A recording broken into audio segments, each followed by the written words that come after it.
আসসালামু আলাইকুম এভরিওয়ান, আশা করছি আপনারা সকলে ভালো আছেন। তো এই সকল ধরনের ভিডিওগুলো এডিটিং করার জন্য আমাদের ক্যাপকাট অ্যাপ্লিকেশনটিকে ওপেন করতে হবে এবং কিছু ম্যাটেরিয়ালস প্রয়োজন হবে, যেগুলো লিঙ্ক ভিডিও ডেসক্রিপশনে দেওয়া থাকবে। তো আপনারা জাস্ট এখান থেকে নিউ প্রজেক্ট অপশনে ক্লিক করবেন এবং প্রথম আমাদের একটি ভিডিও ক্লিপ প্রয়োজন হবে।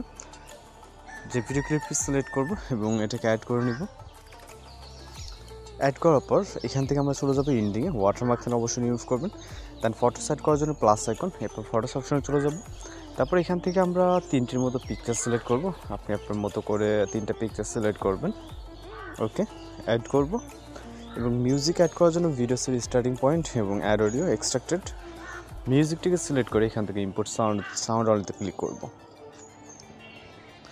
এরপর এখানে ডিউরেশন সেট করব। এর আগে পিকচারগুলোকে অবশ্যই ফুল ফ্রেম করে নিব। ওকে, জাস্ট পিকচারে ক্লিক করে ডিসপ্লে স্ক্রিন থেকে যেটা যতটুকু প্রয়োজন মনে হয় ফুল স্ক্রিন করে নিব।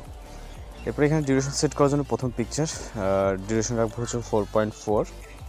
ওকে, 4.4 সেকেন্ড। ওকে, এবং দ্বিতীয় পিকচারের ডিউরেশন হবে হচ্ছে 3.1 সেকেন্ড। ওকে, এবং লাস্ট পিকচার মিউজিক যতটুকু অবশিষ্ট থাকবে ঠিক ততটুকু। ওকে, এখান থেকে আর সামান্য পরিমাণ কমিয়ে দিতে হবে।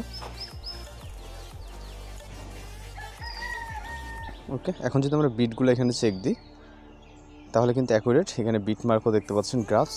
ওকে, তো এখন হচ্ছে আমরা এখানে অ্যানিমেশন অ্যাড করব। এর জন্য প্রথম পিকচারে ক্লিক করব, অ্যানিমেশন, দেন কম্বোতে চলে যাব। এরপর রাইট সাইডে চলে যাব। এখানে প্রচুর পরিমাণে অ্যানিমেশন আপনি দেখতে পারবেন। এর ভিতর থেকে আমরা আরও রাইট সাইডের দিকে চলে যাব। এখানে আমরা বাউন্স 2 নামে যে একটি অ্যানিমেশন দেখবো, এটাকে সিলেক্ট করব প্রথম পিকচারের জন্য। ওকে, জাস্ট প্রথম পিকচারের জন্য বাউন্স 2 এবং দ্বিতীয় পিকচারের জন্য আমরা এখান থেকে পপিং ক্যান্ডিটাকে সিলেক্ট করব। ওকে, 3 নম্বর পিকচারে চলে যাব। 3 নম্বরের জন্য সেমভাবে আবারও বাউন্স 2 অ্যানিমেশনটাকে সিলেক্ট করব। ওকে, বাইসেপ 2 এবং রাইট সাইডে মেবি আছে বাউন্স 2, দেন টিক মার্ক। ওকে, দেন এইখান থেকে আমাদের ইফেক্ট অ্যাপ্লাই করতে হবে। এর জন্য আমরা এইখান থেকে এই পজিশনটা থেকে আমরা হচ্ছে ইফেক্ট অপশনে চলে যাব, দেন ভিডিও ইফেক্ট অপশনে চলে যাব। এরপরে আমরা এখান থেকে রাইট সাইডে চলে যাব রেট্রো ক্যাটাগরিতে। রেট্রো না, মেবি আর এখান থেকে স্পার্ক ক্যাটাগরি। ওকে, স্পার্ক ক্যাটাগরিতে আসার পর এই ইফেক্টটাকে সিলেক্ট করবেন, দেন টিক মার্ক। ইফেক্টটাকে আপনারা প্রথম পিকচার স্টার্ট থেকে প্রথম পিকচারের এন্ডিং পর্যন্ত রাখবেন, দেন কপি। এটাকে আবারও হচ্ছে দ্বিতীয় পিকচার স্টার্ট থেকে দ্বিতীয় পিকচার এন্ডিং পর্যন্ত। ওকে, দেন আবারও কপি। এরপরের পিকচারটা যতটুকু ডিউরেশন ততটুকু রাখবো, মানে 3টা পিকচারে ইফেক্টটা অ্যাপ্লাই করে দিতে হবে। ওকে, এরপর আমরা এই পিকচার স্টার্টিং পয়েন্ট থেকে এইখান থেকে ওভারলে অপশন, তারপরে অ্যাড ওভারলেতে, এরপর চলে যাবো ভিডিওস অপশনে। একটি স্মুক ইফেক্ট দেখতে পাবো, এটাকে সিলেক্ট করবো। ওকে, সিলেক্ট করে অ্যাড করব। এরপর এই ইফেক্টটা আপনার যেই পজিশন প্রয়োজন বা যতটুকু প্রয়োজন, ভিডিওটা কিছুটা লং আছে, আমরা প্রথম থেকে কিছুটা কাট করে নিব। ওকে, দেন এটাকে প্রথম পিকচারের স্টার্টিং পয়েন্ট পর্যন্ত রাখতে হবে। ওকে, এতটুকু। দেন এটার যে ব্ল্যাক স্ক্রিন আছে এটাকে রিমুভ করার জন্য ব্লেন্ড, এরপর হচ্ছে আমরা ফিল্টার। ওকে, মিউজিক থাকলে অবশ্যই মিউজিকটাকে মিউট করে নিব, এই জন্য ভলিউম অপশনে ক্লিক করে এটাকে 0। ওকে, এরপর হচ্ছে আমরা এটাকে পজিশন মতো নিচের দিকে রেখে দিব, এই নিচটাই। ওকে, এবং এন্ডিংটা অ্যাডজাস্ট করব। দেন এইখান থেকে আমাদের একটি এটা চাইলে আমরা আরও কিছুটা বড় করে নিতে পারি।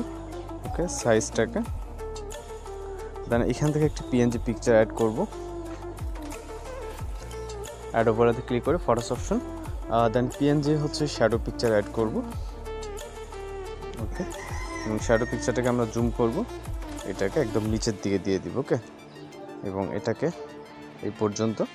এরপর হচ্ছে হ্যাপি বার্থডে টেক্সট অ্যাড করব, এর জন্য সেম এই পজিশনে চলে আসবো। আবার অ্যাড ওভারলে ফটোস অপশন থেকে আমরা হ্যাপি বার্থডে টেক্সটটাকে অ্যাড করব, সিলেক্ট করে অ্যাড করব এবং এটাকে আপনি আপনার পজিশন মতো রাখবেন, যে পজিশনে রাখতে চান। ওকে, আমরা মিডল পজিশনে এই বরাবর রাখবো এবং এটাকে এন্ডিং পর্যন্ত করে দেব। তো এইভাবে জাস্ট আমরা এখন ভিডিওটিকে প্লে করব। আশা করি একদম পারফেক্টলি থাকবে, যেরকমভাবে আপনারা প্রিভিউ দেখছেন। ওকে, তো এইভাবে মূলত হ্যাপি বার্থডে উইশিং ভিডিওগুলো এডিটিং করে নিতে পারবেন। এখন জাস্ট ভিডিওকে সেভ করতে হলে ভিডিও রেজলিউশন আলাদা আসছে, সেখান থেকে এক্সপোর্ট অপশনে ক্লিক করলে আমাদের ভিডিওটি লোডিং নিয়ে সেভ হয়ে যাবে। তো এইভাবে এই ধরনের ভিডিওগুলো এডিটিং করা হয়। তাছাড়া কোথাও বুঝতে সমস্যা হলে সেক্ষেত্রে অবশ্যই কমেন্ট বক্সে জানাতে পারেন। তো দেখা হচ্ছে পরবর্তী কোনো ভিডিওতে। সবাই ভালো থাকবেন, সুস্থ থাকবেন।